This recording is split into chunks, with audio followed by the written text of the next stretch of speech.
저희 합신 총회교육부에서 발간된 우리 은혜의 방편이라는 이 공과를 가지고 이제 13주 이렇게 13과 과정을 이렇게 공부하게 되는데요.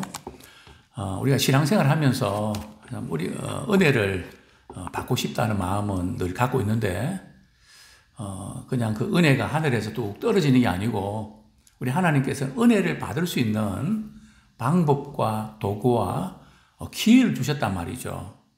그래서 어떤 분들은 신앙생활 그렇게 오래 했음에도 불구하고 하나님 은혜 주실 때까지 그냥 기다리고 막 그냥 좌절하고 낙심하고 실망하고 너무 많은 시간이 끕니다. 그냥 우리는 은혜 보좌 앞에 나오면 되거든요. 그래서 그것은 누가 해야 됩니까? 우리가 해야 된다는 말이죠. 그게 바로 은혜의 방편인데 은혜의 방편은 세 가지가 있다고 그랬죠. 첫 번째가 뭡니까? 말씀이고요. 또 두 번째는 이제 기도고 세 번째가 성례입니다. 그래서 우리가 성찬식, 예식 행하는 거, 복음에 대한 감격을 회복하는데 너무너무 중요한 그런 예식이죠. 다른 건 다 잊어버려도 성찬식을 통해서 내가 너희를 어떻게 구원했는지 그것을 기념하고 구원에 대한 감격을 회복해라. 그리고 그리스도 안에서 하나가 되라. 참 복음 그 자체를 우리에게 다시 한번 상기시켜 주시는 그 예식인데요. 오늘은 두 번째 관대 말씀을 통해 주시는 은혜. 우리 하나님께서는 우리 은혜를 주시는데 뭐를 통해서 주신다고요? 말씀을 통해서 은혜를 주신다는 거죠. 우리 하나님께서 우리에게 말씀하기를 원하세요. 근데 신앙생활을 우리 하는 분들을 보면 이런 분들이 있는 것 같습니다. 어떤 분들은 그냥 열심히 봉사하고 막 이렇게 막 교회 일하는데 이렇게 굉장히 빠른 분들이 있습니다. 막 그냥 행사하고 일 계획하고 그런데 예배 시간에 말씀을 듣거나 개인적으로 큐티하고 이런 말씀을 대하는 것은 굉장히 등한시합니다. 특별히 이제 이렇게 교회설에 보면 방송실에 들어가는 분들이 은혜 받지 못할 가능성이 많거든요. 왜냐하면 이거 계속 이렇게 하기 때문에. 그러나 이 말씀을 우리 들어야 믿음이 생기는데, 그래서 어떤 분들은 그 일만 열심히 하면 이제 믿음이 좋은 줄 아는데 아닙니다. 믿음이 자라야 되거든요. 또 어떤 분들은 느낌과 감정, 기분에 따라서 너무 많이 좌우됩니다. 기도할 때도 뭐 가슴이 뜨거워야 되고, 물론 우리가 뜨겁게 기도하는 건 좋은데요. 사실 그 기도는 뜨거운 기도도 해야 되지만 신앙생활은 감정, 기분, 느낌, 그걸 우리가 무시하지 않지만 그거보다 더 중요한 것은 바로 하나님의 말씀이라는 거죠. 그래서 우리 이 부분들을 우리가 잘 염두에 두셔야 되는데, 먼저 우리 욥기를 한번 보겠습니다. 욥기 32장. 욥기 32장. 하나님께서 우리에게 어떤 사인을 주시는 한 세 가지 채널을 좀 말씀을 드리고 싶은데요. 욥기 33장. 욥기 33장. 14절부터 15절까지 한번 같이 읽겠습니다. 시작. 하나님은 한 번 말씀하시고 다시 말씀하시되 사람은 관심이 없도다. 사람이 침상에서 졸며 깊이 잠들 때에나 꿈에나 밤에 환상을 볼 때에 그가 사람의 귀를 여시고 경고로서 두렵게 하시니. 우리 하나님께서 이제 우리에게 말씀하기를 원하시는데요. 말씀을 한 번만 하시지 않고 하루에도 여러 번 자꾸 그 말씀을 하세요. 새벽 기도 갔는데도 그 말씀을 듣고, 또 내가 성경을 읽는데도 그 말씀이 또 이렇게 깨달아지고, 자꾸 반복적으로 말이죠. 똑같은 말씀을 계속 주시는 경우가 있습니다. 근데 사람들은 그 말씀에 대해서 별로 관심이 없이 흘려보낸다는 거죠. 자, 그런 경우에 두 번째 이제 채널이 뭡니까? 잠을 자다가 꿈을 꾼단 말이죠. 뭐 어떤 분들은 또 환상을 보기도 하죠. 그래서 어떤 경우들은 다는 아니지만은 우리가 사인을 받을 때가 있습니다. 그런데 우리가 말씀을 들을 때에 더 그것을 잘 믿나요? 꿈이나 환상을 더 잘 믿나요? 어떻습니까? 사람마다 다르긴 한데 말씀보다는 꿈을 더 잘 믿는 분들이 있는 것 같아요.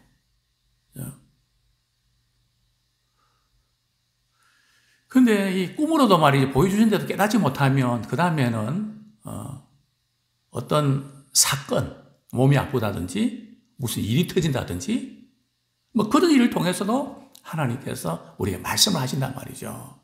그래서 제일 지혜로운 사람이 누군가 하면 하나님의 말씀을 딱 듣는 순간에 말이죠. 내가 이거 잘못 살았구나 깨닫고 말이죠. 돌이키는 그런 지혜로운 성도가 되기 원합니다. 그죠? 사건이 일어나서 그 수습하려고 그러면 얼마나 힘들고 어려운데요. 평소에 말씀드릴 때, 하나님께 내게 목사님 통해서 이렇게 말씀 주시는구나. 내가 말씀 읽다가 성령님께서 깨닫게 해주시는구나. 그렇구나. 딱 깨닫고 감을 잡고 우리가 돌이키는 우리가 되기 원합니다. 자, 우리 15페이지 하나님께서는 어떻게 은혜를 주신다고요? 말씀을 통해서 은혜를 주십니다. 참 감사한 것은 말이죠. 우리가 믿는 하나님, 우리 아버지는 어떤 분이실까요? 말씀하시는 분이시라는 거죠. 창세기 1장 1절이 뭡니까? 태초에 하나님이 천지를 창조하시니라. 빛이 있으라 말씀하시니 빛이 있었고, 그죠? 천지 창조부터 시작해서 모든 것이 하나님의 말씀으로 이루어졌다는 거죠. 그래서 말씀을 통해서 우리에게 은혜를 주시는데 구원은요, 구원도 하나님께서 말씀을 통해서 우리 구원의 은혜를 주시죠. 제가 오늘 이렇게 자료를 이렇게 읽다가 이전에 이제 고재봉이라는 살인마 그분이 어떻게 해서 예수님을 만나게 됐는지 참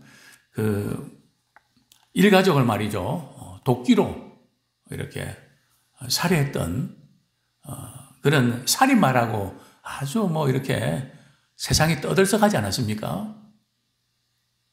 어떤 집사님 한 분이 그 신문 기사를 읽고 마음속에 그 고재봉이 이제 감옥에 가서 내가 말씀을 전해야 되겠다. 이 감동을 주셨습니다. 그래서 이제 하나님이 세상을 이처럼 사랑하사 독생자를 주셨으니 이는 그를 믿는 자마다 멸망치 않고 영생을 얻게 하심이라. 이제 쪽복음을 이렇게 건네주었습니다. 근데 이 고재봉이 말이죠. 그 말씀을 이렇게 듣는 순간 세상에 다 자기를 저주하고 욕하고 빨리 죽으라 그러는데 도대체 하나님은 어떤 분이신데 이처럼 사랑하신다고? 거기에서 마음이 녹아지면서 그 집사님한테 제게 성경책을 한 권 넣어주십시오. 제가 하나님을 더 알고 싶습니다.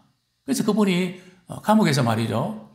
사형언도 받기까지 성경 말씀 읽어 내려가면서 내가 여기 있는 동안에 내가 복음 전해야 되겠다. 그래서 그분이 변화받고 말이죠. 감옥에서 한 1,800명에게 복음을 전하고 구원받는 그래서 마지막 이렇게 생명을 잃는 사형제가 있을 살아질 때 인내하신 구세주여 찬양 부르면서 이렇게 웃으면서 아마 이렇게 마지막을 맞게 됐는데요. 그 사람을 변화시켰던 그것이 뭘까요?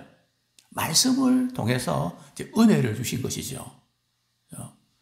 그렇습니다. 하나님의 이 말씀은 하나님 우리를 구원하실 때 어떻게 구원하셨다고요? 아무런 조건 없이 우리를 선택해 주셔서 구원하셨다는 거죠. 또 우리가 허물과 죄로 죽을 수밖에 없었는데 예수님이 십자가 지심으로 우리의 죄를 대속해 주셔서 우리의 죄를 다 용서해 주셨다는 거죠. 그래서 우리에게 구원의 은혜를 주셨다는 거죠. 뿐만 아니라 성경은 뭐라고 말씀합니까? 하나님께서 내가 너희를 결단코 버리지 않겠다. 그죠?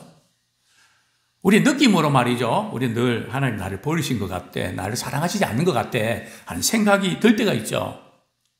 그러나 우리 성경을 우리가 읽어가다 보면 세상 사람들이 다 저주하고 그렇게 해도 하나님 나를 얼마나 사랑하셨는지 자기 아들까지 내주시면서 이렇게 사랑하셨구나.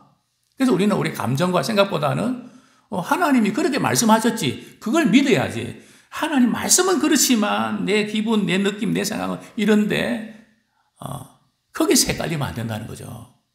우리 한번 따라하시겠습니다. 말씀이 결론이 되게 하라. 그죠? 우리 느낌과 생각은 있을 수밖에 없는데 하나님의 말씀으로 결론을 내리는 우리가 되기를 소원합니다. 그리고 신자의 본분, 거룩한 백성의 본분은 뭐라고요? 하나님 사랑하고 이웃 사랑하는 거.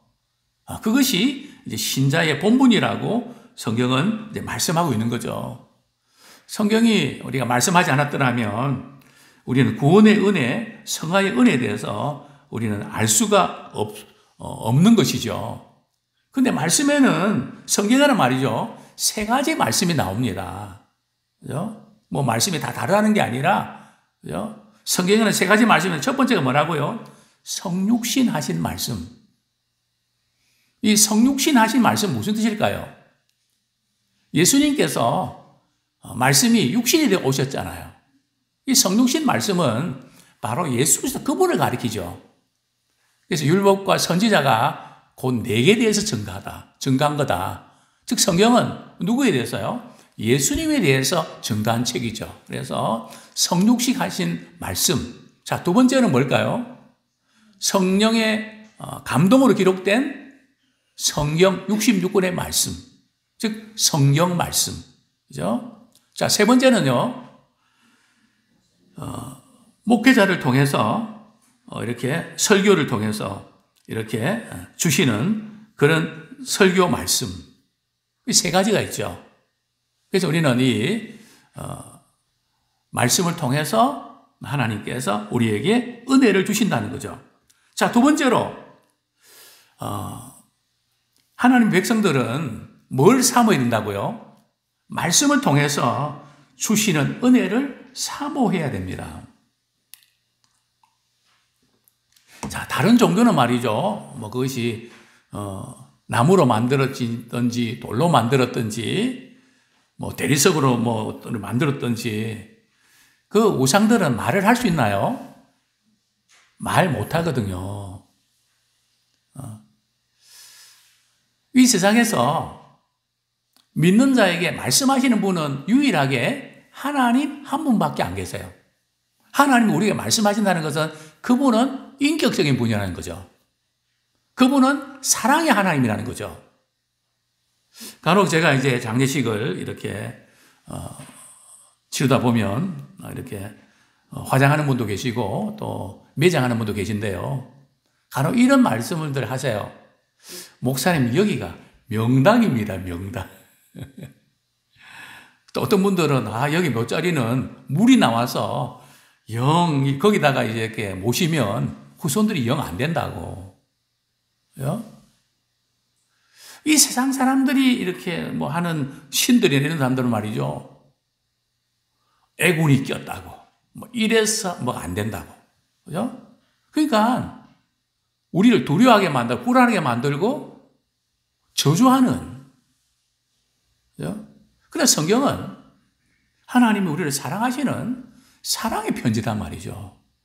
우리 하나님이 우리에게 말씀하신다는 것이 얼마나 큰 은혜인지 모릅니다. 그죠?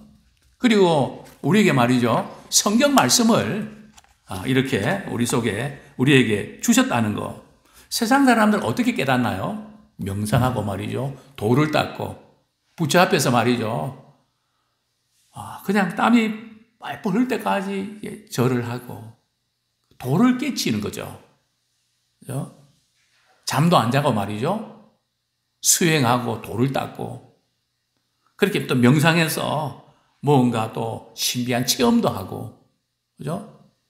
그게 이제 세상적인 방법인데 우리 하나님은 그렇게 하지 않고요. 우리에게 말씀을 주세요. 그죠? 우리 하나님은 우리에게 말씀하시는 분이시라는 거죠. 오늘날 우리 사회에 여러 가지 문제는 어떤 문제일까요? 세계관의 문제입니다. 하나님의 관점에서 보는 성경적인 세계관이 있는가 하면 내 생각과 내 판단에 따라서 결정하는, 그죠? 내가 옳으면 옳다는 거죠. 인본주의 세계관. 지금 이 세계관의 이 충돌입니다. 제가 아는 어떤 친구, 우리 교수님이, 그분은 윤리학 교수인데요. 제가 이런 이야기 했습니다. 요즘 법원이 판결을 하는데 이상한 판결을 많이 한다는 거죠. 이전에는 어떤 법 절차나 과정이 잘못된 거거든요. 근데 이제는 과정과 절차는 잘못돼도 그게 문제 없다는 거죠. 그죠? 이게 지금 가치관의 충돌입니다. 앞으로 점점 더 심화될 텐데, 우리는 성경적인 가치관, 하나님께서 말씀하시는 것이 절대적이다 그러는데 세상은 아니잖아요. 내가 생각하고 옳으면 그게 맞다는 건 상대적이란 말이죠. 그러니까 흔들리죠. 가정이 흔들리고, 남녀 성별이 흔들리고, 그죠? 뭐 내가 여자를 생각하면 여자 화장실 들어가도 되고, 그죠? 올림픽에도 말이죠. 여자 이렇게 선수 시합에 해갖고 말이죠. 이런 가치관의 충돌. 인본주의 가치관인가, 성경의 가치관의 충돌이 참 심각한 문제를 방불케 하죠. 그런데 이 세상의 어떤 가치관들은 말이죠. 어떤 가치관 가면은 유물론적인 겁니다. 우리 눈에 보이는 거, 물질적인 그런 가치관을 갖고 있다는. 그래서 우리가 신앙생활 할 때에 우리가 이전에 세상적인 가치관을 갖고 있다가 이렇게 교회에 와서 믿음 생활하면서도 여전히 물질적인 가치관을 추구하는 경향이 있다는 거죠. 성경은 아닙니다. 우리 교재 16페이지 질문 1에서 위에서 세 번째 보면 말이죠. 그러므로 우리 기독교는 말씀하시는 하나님을 섬긴다는 자부심을 가져야 합니다. 그리고 말씀을 통해 주시는 구원의 은혜는 어떤 복이 아니라고요? 물질적인 복이 아니라 칭의와 성화라는 것을 잘 배우고 그 은혜를 풍성히 누리기를 삼아야 됩니다. 그죠? 우리 하나님께서 말씀을 통해 주시는 구원의 은혜는 말이죠. 어떤 복이 아니라고요? 물질적인 복이 아니라는 겁니다. 그죠? 그럼 어떤 복이라고요? 칭의와 성화, 믿음으로 의롭다함을 받고 주님 닮아가는, 믿음 안에서 우리가 점점 삶이 변화되는, 그래서 그 은혜를 누리는 그것이라는 거죠. 자, 질문 1 우리 한번 같이 읽겠습니다. 성경에 나타나는 세 가지 말씀은 무엇입니까? 성육식 하신 말씀, 성경 말씀, 설교 말씀. 네, 잘하셨습니다. 질문 2 물질의 복이 아니라 어떤 은혜들을 사모해야 합니까? 칭의와 성화의 은혜. 자, 두 번째, 하나님께서는 성경 말씀을 통해서 이제 은혜를 주십니다.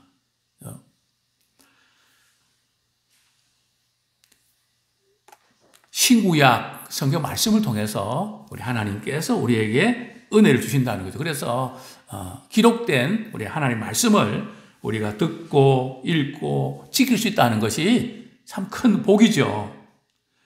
그래서 말씀을 읽히고 선포되는 곳마다 하나님의 뜻을 깨닫는 구원의 역사와 부흥의 역사가 일어나도록 은혜를 주셨습니다. 그죠? 부흥의 역사와 구원의 역사는 어디서 일어난다고요? 말씀이 읽혀지고 선포되는 곳에. 즉 말씀을 가까이 하고 말씀을 이렇게 읽어갈 때에 그때 구원의 역사와 부흥의 역사가 일어난다는 거죠. 대단히 중요한 부분이죠. 구약시대에 요시야 왕이 종교개혁을 일으키죠. 그런데 종교개혁을 일으켰는데 가장 중요한 부분이 바로 성전을 수리하고 이렇게 하다가 말이죠. 뭘 발견하죠? 율법책을 발견합니다. 그죠? 율법책을 발견해서 그 말씀 앞에서 회개하고 말이죠. 돌이키고 또 그 말씀에 순종하는, 그것으로부터 이제 놀라운 종교 개혁이 시작되죠. 느헤미야도 마찬가지입니다. 그냥 아이들 경우도 그냥 말씀을 읽기만 해도 말이죠. 물론 또 그 말씀에 대해서 우리가 설명도 해주지만 말을 잘 이렇게 알아듣는 그런 사람들은 누구나 똑같이 성경 말씀 읽고 그 말씀을 설명해주고, 그럴 때에 놀라운 구원의 역사와 부흥의 역사가 일어나는 것입니다. 우리가 잘 아는 어거스틴, 제가 대학 시절에 어거스틴에 대해서 논문을 썼는데요. 참 어거스틴이 참 방탕하고 타락도 하고 참 많이 헤맸죠. 그러던 어느 날 말이죠. 바깥에서 아이들이 놀고 있습니다. 그죠? 노는데 그 노래의 내용이 말이죠. 톨레 엣 라투라. 그죠? 톨레 엣 레게. 라틴어인데요. 들어서 읽으라는 겁니다. 그죠? 톨레는 들고 들어서 레게는 읽으라는 뜻이거든요. 그래서 이 어거스틴이 말이죠. 성경책을 펼쳐서 읽었는데 바로 로마서 13장 이제 11절부터 14절. 이제는 어둠을 벗어버리고 빛의 갑옷을 입으라. 그죠? 그 말씀 앞에서 깨어지죠. 그러니까 말씀을 이렇게 듣는 가운데 깨달아질 때 은혜를 받는 것을 보게 되는데요. 그 다음에 16세기 종교개혁자들, 또 이제 종교개혁은 오직 성경. 그죠? 우리 교단에서 나온 그런 공과 가운데 솔라라고는 그런 솔라 스크립트라고 하는 그런 교재가 있는데요. 오직 성경으로. 그죠? 종교개혁도 결국 성경 말씀을 묵상하면서 오직 의인은 믿음으로 말미암아 산다. 성경으로 돌아가자고 하는 그런 무브먼트였죠. 또 이제 우리 조선의 첫 교회로 알려진 황해도 소래교회는 말이죠. 1883년 선교사나 목사도 없이 말이죠. 번역된 성경을 읽는 가운데 그들이 놀랍게 변화되고 또 부흥을 체험하게 되죠. 우리 디모데후서 3장 15절 같이 읽겠습니다. 시작. 성경은 능히 너로 하여금 그리스도 예수 안에 있는 믿음으로 말미암아 구원에 이르는 지혜가 있게 하느니라. 자, 무엇보다도 우리는 성경 말씀을 통해서 은혜를 받기 위해서 힘써야 됩니다. 교회에 와서 그냥 성경을 펼치는 정도가 아니라 말이죠. 우리 개인적으로 우리 말씀을 읽고, 저희 교회도 어떤 우리 윤문사님 같은 경우는 올해 몇 도 가셨습니까? 그랬더니 5도 했습니다. 또 우리 김현우 집사님 아버님 같은 경우는 10독을 하셨다 그러시더라고요. 눈만 뜨면 그냥 아이들 또 손주들 좀 봐주시고 피가해 주시고 그리고 성경 말씀을 가까이 하는, 저도 참 그 말씀 들을 때 참 도전이 되는데요. 그래서 항상 말씀을 통해서 주신 은혜를 사모하는, 그죠? 예배 시간에만 말씀 통해 은혜 받는 게 아니라 우리 개인적으로도 우리가 말씀을 읽고 기도하는 가운데 우리 은혜를 경험하는 우리가 되기 원합니다. 제가 계속 강조하고 있죠. 참 우리가 이렇게 고민하고 갈등하고 우울하고 이런 분들 그냥 이제 그동안 아팠던 부분들 너무 묵상하지 말고 말씀을 묵상하십시오. 잠을 잘 때도 저도 그렇게 합니다. 잘 때 이제 유튜브도 좀 보고 이럴 때 마지막 제가 눈 감기 전에는 성경 말씀을 꼭 이렇게 들으면서 그 말씀 묵상하면서 잠을 잡니다. 그죠? 그럴 때 아침 일어나면 개운하거든요. 꿈도 잘 안 꾸고요. 우리가 말씀이 우리 심장을 교훈하시거든요. 저는 불면증에 걸린 분들은 그렇게 하라고 권면합니다. 약 안 드셔도 말씀으로 고침을 받을 수가 있습니다. 그렇습니다. 에디오피아 내시는 말이죠. 수레를 타고 가다가도 이사야 말씀을 읽고 말이죠. 이분이 누구를 가리키는가. 그러다가 말이야, 빌립 집사가 그 말씀을 지금 뭐 읽고 있는데, 말씀을 깨닫느냐 묻잖아요. 지도하는 분이 없는데 우리가 어떻게 깨달을 수 있겠습니까? 그러면서 복음을 듣고, 구원의 은혜를 체험하고 세례까지 받지 않습니까? 뿐만 아니라 사도 바울은 디모데에게 말이죠. 어떤 것에 전념하라고요? 주식이에요? 다른 취미생활이에요? 성경 말씀 읽는 것에 전념하라. 또 사도 바울도 말이죠. 말년에 감옥에서 뭘 가져오라고요? 가죽 종이에 쓴 성경책을 가져오라. 또 다윗도 말이죠. 늘 하나님의 말씀을 읊조렸다고 성경은 기록하고 있습니다. 또 하나님께서는 여호수아에게 뭐라고 말씀하셨죠? 우리 한번 찾아보겠습니다. 여호수아 1장 8절. 참 우리 인생이 어떻게 형통한 삶을 살 수 있을까? 왜 이렇게 우여곡절도 많고 문제도 많고 왜 이럴까? 그렇죠? 어떻게 하면 우리 인생이 평탄한 길을 살아갈 수 있을까? 우리 여호수아서 1장 8절 말씀 같이 읽겠습니다. 시작. 이 율법책을 내 입에서 떠나지 말게 하며 주야로 그것을 묵상하여 그 안에 기록된 대로 다 지켜 행하라. 그리하면 내 길이 평탄하게 될 것이며 내가 형통하리라. 사랑하는 성도님들이요, 어떤 것을 많이 묵상하십니까? 과거에 아팠던 거 이제 그만하세요.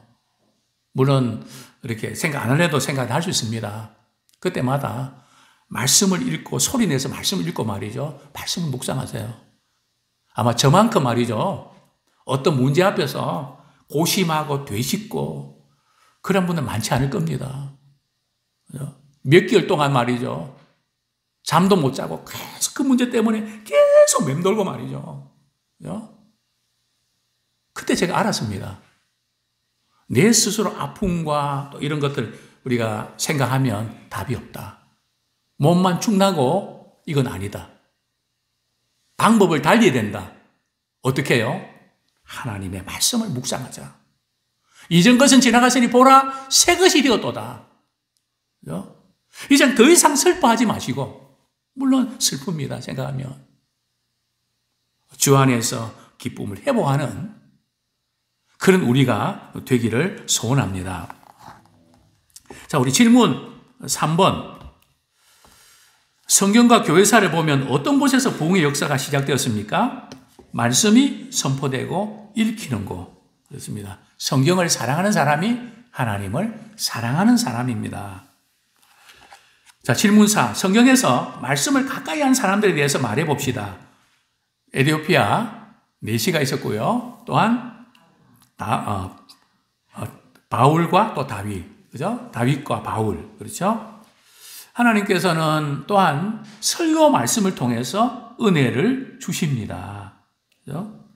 성경 66권 몇 장인가 하면 1189장이거든요. 이 방대한 분량이기 때문에 성경 읽는데 시간이 많이 걸립니다. 그죠? 그런데 하나님께서 참 우리가 성경을 읽어도 때로는 무슨 말인지 잘 모르고 또 재미도 없고 그럴 수 있잖아요. 그래서 하나님께서 이 말씀에 훈련받고 익숙한 교회 목회자를 세우셔서 하나님의 말씀이 쉽고 정확하게 전달되도록 하였다는 거죠. 참 이것도 은혜입니다. 우리 하나님께서 목회자를 통해서 말이죠. 말씀을 깨달아 알 수 있도록 그 은혜 보좌 앞에 우리가 나갈 수 있다는 거 참 복이죠. 누가 말씀이 이 의미가 뭔지를 깨달아주고 도와주는, 그래서 우리는 구원에 이르게 되는 거죠. 사도행전의 이 부흥의 역사도 사도들이 전해진 설교 말씀, 복음의 말씀을 통해서 일어났죠. 그렇습니다. 20페이지. 우리는 설교 말씀을 통해서 은혜를 받으려고 힘써야 됩니다. 그래서 예배 시간에 말이 설교 들을 때에 은혜 받지 못하고 마음이 막 그냥 다른 데 빼앗기는, 그래서 제가 이제 부탁드리고 싶은 것은 설교할 때 말이죠. 저랑 눈싸움을 하셔야 됩니다.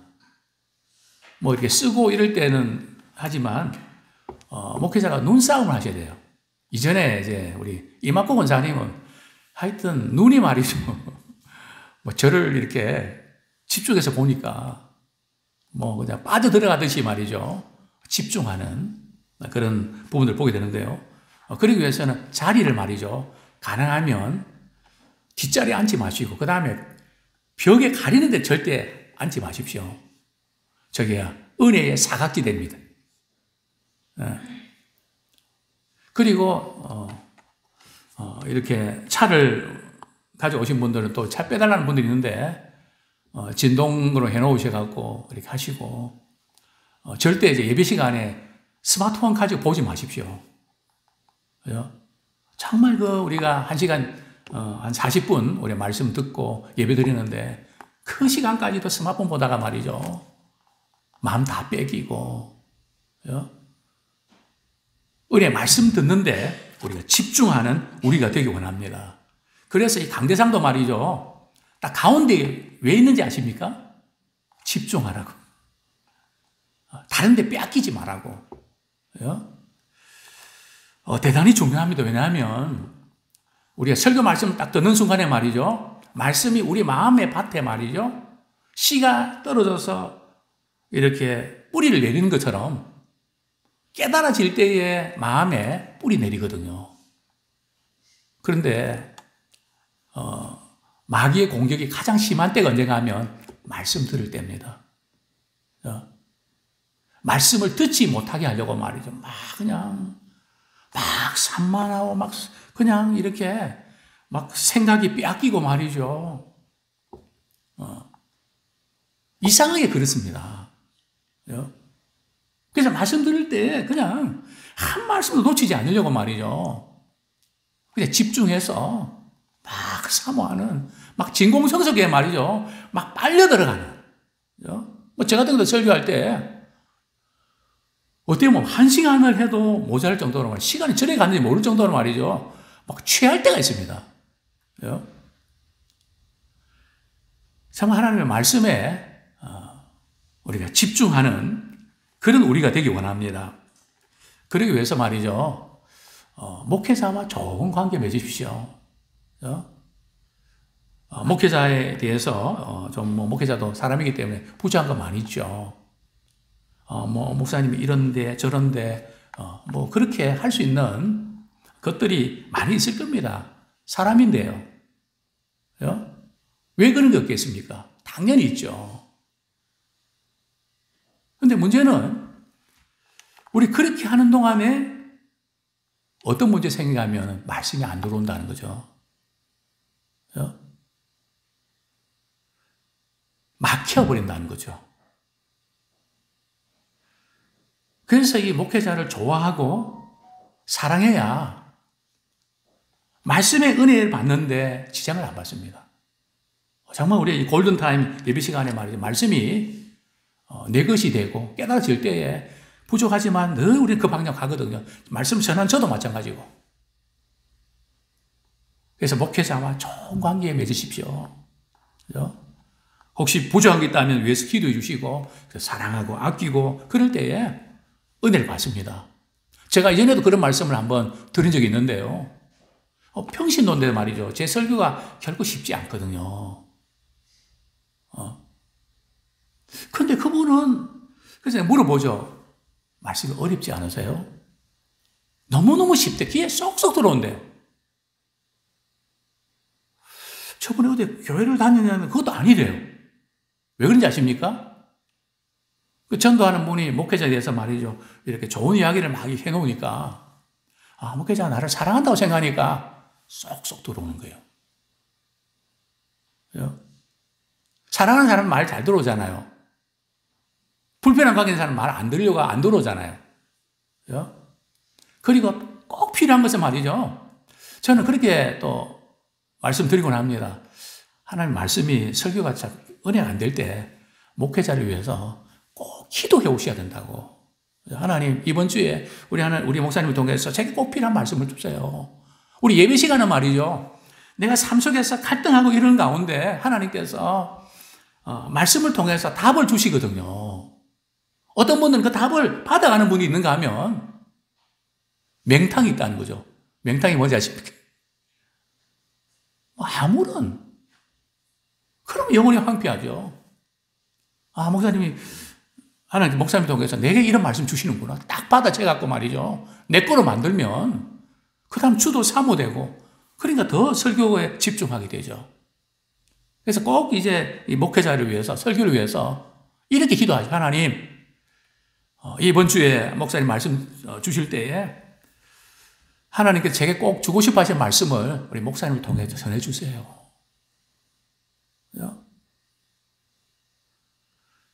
또 성령에 붙잡히면서 말씀을 전할 수 있도록 해주세요. 그렇게 기도할 때에 똑같은 그 사람이고 똑같은 건데 은혜가 됩니다. 왜냐하면 말씀이 전해지면 성령이 역사하시거든요. 자, 질문 5번. 하나님께서 목사와 설교를 은혜의 도구로 세우신 이유를 말해 봅시다. 말씀이 모든 성도에게 쉽게 정확하게 전달되도록, 그죠? 목사를 통해서, 설교를 통해서 우리 은혜 주시는데, 말씀이 모든 성도에게 쉽게 정확하게 전달되도록. 자, 그 다음에 질문 6요. 설교를 경청하기 위해 어떤 태도를 갖춰야 됩니까? 설교자를 주목, 그리고 설교자를 위해 기도. 뒷부분은 안 하신 것 같다. 예, 소리가 적어서. 예. 그죠? 설교를 주목하고 설교자를 위해서 기도하는. 그래서 말씀을 전하는 자나 말씀 듣는 모두가 정말 말씀을 통해 주시는 은혜를 우리가 경험하는 그런 주인공이 되기를 축원합니다.